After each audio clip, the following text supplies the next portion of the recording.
Hi guys, अगर आप भी प्रॉक्समॉक्स सर्वर को VMware SCSI में इंस्टॉल करना चाहते हो तो ये वीडियोस आपके लिए है। तो आज के इस वीडियो में हम देखेंगे कि आप VMware SCSI में प्रॉक्समॉक्स को कैसे इंस्टॉल कर सकते हैं इजीली, और इसमें एरर्स क्या क्या आते हैं और इसको कब इंस्टॉल करना चाहिए कब नहीं करना चाहिए। तो अभी के वीडियो में हम देखेंगे कि इसको इंस्टॉल कैसे करते हैं, नेक्स्ट प्रोसेस आगे समझते हैं। तो VMware सर्वर SCSI पे हम प्रॉक्समॉक्स इंस्टॉल करने के लिए सबसे पहले हम अपना SCSI सर्वर ओपन कर लेंगे। उसके बाद हमें क्रोम में नया टैब ओपन करना है और यहाँ पे लिखना है प्रॉक्समॉक्स वी डाउनलोड लिखने के बाद हमारे पास कुछ ऐसा पेज खुलेगा, तो हमें फर्स्ट वाले पे क्लिक करना है। उसके बाद हमारे पास कुछ ऐसा पेज खुलेगा, तो हमें प्रॉक्समॉक्स वर्चुअल मशीन पे क्लिक करनी है और यहाँ पे ISO के लिए आएगा, तो जस्ट हम ISO पे क्लिक करेंगे।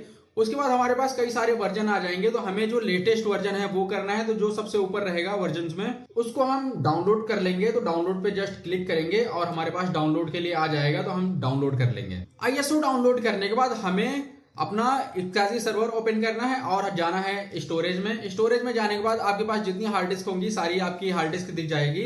तो जिसमें स्टोरेज होगा आपका, हमें उस पर क्लिक करना है, डेटा स्टोर में जाना है। उसके बाद यहाँ पे आपको एक अपलोड नाम का ऑप्शन मिल जाएगा, तो जस्ट हम अपलोड पे क्लिक करेंगे और हमने जो ISO अपनी डाउनलोड कर रखी है उसको हम सिलेक्ट कर लेंगे। ISO अपलोड करने के बाद हमें इसको क्लोज कर देना है। उसके बाद हमें वर्चुअल मशीन पे क्लिक करना है। उसके बाद हमें क्लिक करना है क्रिएट रजिस्टर VM पे। इस पे हम जैसे क्लिक करेंगे हमारे पास कुछ ऐसा इंटरफेस आएगा, तो जस्ट हम create a new virtual machine पे क्लिक करके नेक्स्ट करेंगे। उसके बाद हमारे पास कुछ ऐसा इंटरफेस आएगा, तो हम यहाँ पे लिख देंगे प्रॉक्समॉक्स। हमें अपने सर्वर का नाम देना है, तो हमारा सर्वर है प्रॉक्समॉक्स, तो जस्ट हम प्रॉक्समॉक्स सर्वर लिख देंगे। उसके बाद हमारे पास कंपेटिबिलिटी के लिए आ जाएगा, तो जो हमारे पास सबसे लेटेस्ट कंपेटिबिलिटी रहेगी हम उस पर सिलेक्ट रहने देंगे। उसके बाद हमें चूज करना है गेस्ट OS फैमिली, तो जस्ट हमें इस पर क्लिक करना है, लिनक्स पे जाना है। उसके बाद हमें गेस्ट OS का वर्जन चाहिए, तो हम इस पे क्लिक करेंगे और थोड़ा सा नीचे जाएंगे, तो यहाँ पे तो हमारे पास एक डेबियन का 1164 बिट आ जाएगा। हम इस पे क्लिक करके नेक्स्ट कर देंगे। उसके बाद हमें चूज करना है कि हम अपना OS इंस्टॉल कहाँ पे करेंगे, तो जस्ट आपके पास हार्ड डिस्क की लिस्ट आ जाएगी, हमें उसमें से किसी एक पे क्लिक करना है और नेक्स्ट कर देना है। उसके बाद कुछ ऐसा इंटरफेस खुलेगा, तो यहाँ पे आपको रैम डिफाइन करनी है, CPU डिफाइन करना है और हार्ड डिस्क डिफाइन करनी है। तो सबसे पहले हम करेंगे CPU डिफाइन। तो आपके पास जितना भी कोर होगा आप उस हिसाब से सर्वर के लिए कोर दे सकते हो, और यहाँ पे लॉजिकल कोर काम करता है। अगर आपका जो सर्वर है वो 8 कोर का है तो यहाँ पे वो 16 कोर दिखाएगा, तो हमें उस हिसाब से देना चाहिए। तो हमारे पास अभी हमने 12 कोर दिया है, तो हमने 6 कोर दिया है अभी। उसके बाद हमें यहाँ पे डिफाइन करनी है अपनी रैम डिफाइन करने के बाद आपको यहाँ पे स्टोरेज दिख जाएगा, तो हम जस्ट अभी इंस्टॉलेशन के लिए हम 60 GB देंगे, तो जस्ट हम 60 लिख लेंगे यहाँ पे। उसके बाद हम यहाँ पे ऐड हार्ड डिस्क क्लिक करेंगे डेटा के लिए दूसरी, तो जो इस पे हम क्लिक करेंगे उसके बाद हमारे पास आ जाएगी न्यू एक्सटेंडेड हार्ड डिस्क। इस पे हम क्लिक करेंगे, तो यहाँ पे हमें 250-300 जो भी आपके पास रहेगा वो आप डिफाइन कर सकते हो, तो जस्ट हम 350 डिफाइन कर देंगे। यहाँ पे थोड़ा सा नीचे चलेंगे तो यहाँ पे आएगा नेटवर्क के लिए। आपके पास यहाँ पे जितने भी लाइन कार्ड होंगे आपके SCSI में वो आप डिफाइन कर सकते हो कि आपका जो ट्रैफिक है किस लाइन से जाएगा, तो आप यहाँ पे डिफाइन कर लेना। उसके बाद हम थोड़ा सा नीचे जाएंगे तो यहाँ CD ड्राइव के लिए आएगा, तो यहाँ पे हमें क्लिक करना है और डेटा स्टोरेज ISO फाइल पे क्लिक करना है। अब यहाँ पे हमें अपना जो ISO है वो सिलेक्ट करना है, तो हम जस्ट अपना डेटा स्टोरेज में जाके ISO सिलेक्ट कर लेंगे और यहाँ पे सिलेक्ट करेंगे, तो कुछ ऐसा आ जाएगा। अब हमें CPU पे क्लिक करना है, CPU आप एक्सपैंड करोगे। उसके बाद हम थोड़ा सा नीचे जाएंगे तो यहाँ पे हार्डवेयर वर्चुअलाइजेशन के लिए आ जाएगा। अगर आप ये नहीं करोगे तो आपका जो सर्वर है वो इंस्टॉल नहीं होगा, तो हम जस्ट एक्सपोज हार्डवेयर यहाँ पे क्लिक करेंगे वर्चुअलाइजेशन पे, इस पे क्लिक करके। और उसके बाद अगर आपको कोई और हार्ड डिस्क या लाइन कार्ड ऐड करना है तो आप ऊपर से कर सकते हो, यहाँ पे आपको दोनों ऑप्शन मिल जाएंगे। उसके बाद हम क्लिक करेंगे VM ऑप्शन पे। तो अगर आप चाहते हो कि आपका जो ये सर्वर है वो लेगेसी या UEFI रहे, तो आप यहाँ से डिफाइन कर सकते हो कि आपका लेगेसी होना चाहिए तो या UEFI होना चाहिए। तो ये BIOS ही रहने दो जो डिफॉल्ट है। अगर कभी कभी क्या होता है कि अगर आप UEFI करोगे तो वो सर्वर चलता नहीं है, तो इसको हम ऐसे ही रहने देंगे, नेक्स्ट कर लेंगे और उसके बाद यहाँ पे फिनिश पे क्लिक करेंगे। अब आप जैसे ही फिनिश पे क्लिक करोगे हमारे पास लिस्ट आ जाएगी, तो हम जो आपने क्रिएट कर रखा है अपना VM हमें उस पे क्लिक करना है। उसके बाद कुछ ऐसा इंटरफेस आएगा, तो हमें जस्ट इस पे स्टार्ट पे क्लिक करना है और हमारा सर्वर स्टार्ट हो जाएगा। उसके बाद कुछ ऐसा ग्राफिकल इंटरफेस नजर आएगा आपको, तो हमें सिलेक्ट करना है इंस्टॉल प्रॉक्समॉक्स VE ग्राफिकल इसलिए क्योंकि सबसे आसान यही होता है। तो जस्ट हम इसको सिलेक्ट करके इंटर दबाएंगे तो कुछ ऐसी स्क्रीन आएगी हमारे पास और हमें बस 1 मिनट का वेट करना है। उसके बाद हमारे पास कुछ ऐसे स्क्रीन आ जाएगी, तो जस्ट यहाँ पे आपको कोने में मिल जाएगा आई एग्री, इस पे हम क्लिक करेंगे। उसके बाद कुछ ऐसा ग्राफिकल इंटरफेस खुलेगा, तो ये हमें हार्ड डिस्क यहाँ पे सिलेक्ट करनी है।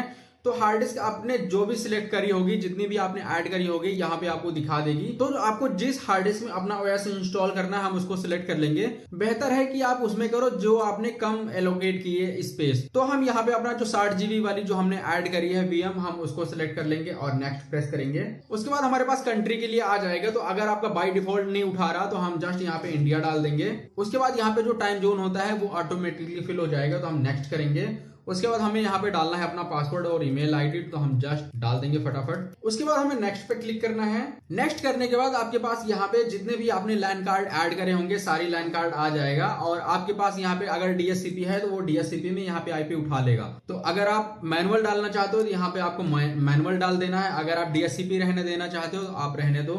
उसके बाद हमें नेक्स्ट कर देना है।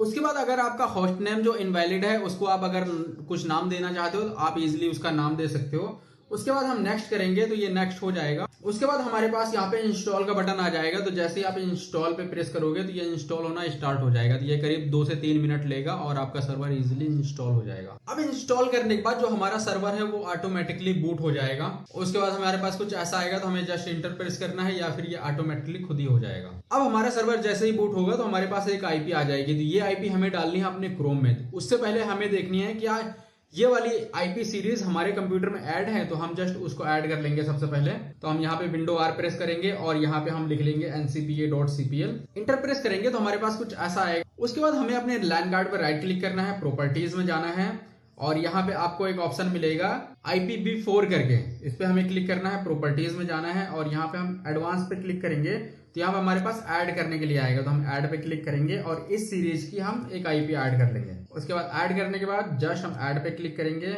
ओके करेंगे और यहाँ पे हम ओके कर देंगे। ओके करने के बाद आपको क्लोज कर देना है। उसके बाद हमें ये वाली जो आईपी है हमें डालना है अपने क्रोम पे, जैसे वहां पे लिखिए सेम टू सेम HTTPS करके। अब जैसे हम आईपी डाल के इंटर प्रेस करेंगे तो हमारा जो सर्वर है वो आ जाएगा हमारे पास। जस्ट हमें एडवांस पे क्लिक करना है और हमें करना है प्रोसीड टू। तो जैसे हम प्रोसीड टू पे क्लिक करेंगे हमारे पास आएगा लॉगिन के लिए। तो हमारा जो यूजर है वो है रूट और हमने जो पासवर्ड जो दे रखा है, जो इंस्टॉलेशन के टाइम पे दे रखा है, तो जो हमें वो डालना है। हम जस्ट अपना आईडी और पासवर्ड डाल के इंटर प्रेस करेंगे तो हमारा जो सर्वर है वो लॉगिन हो जाएगा। उसके बाद आपके पास आएगा लाइसेंस के लिए नो वैलिड लाइसेंस। तो ये आप इग्नोर करना, क्योंकि आपको लाइसेंस की नीड तभी है जब आप उनसे कोई सपोर्ट लेते हो या फिर कोई अपडेट चाहिए।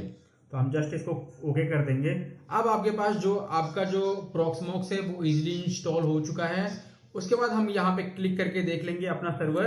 उसके बाद यहाँ पे आप अगर डेटा सेंटर पे क्लिक करोगे, समरी पे जाओगे तो आपकी इजिली यहाँ पे समरी पूरी दिख जाएगी। तो हमने अपने सर्वर में यहाँ पे 2 हार्ड डिस्क ऐड कर रखी थी, एक 60 GB की, एक 350 GB की। उसको देखने के लिए हमें यहाँ पे आपको डेटा सेंटर के नीचे एक फोल्डर मिल जाएगा, आपने जो भी नाम दिया होगा।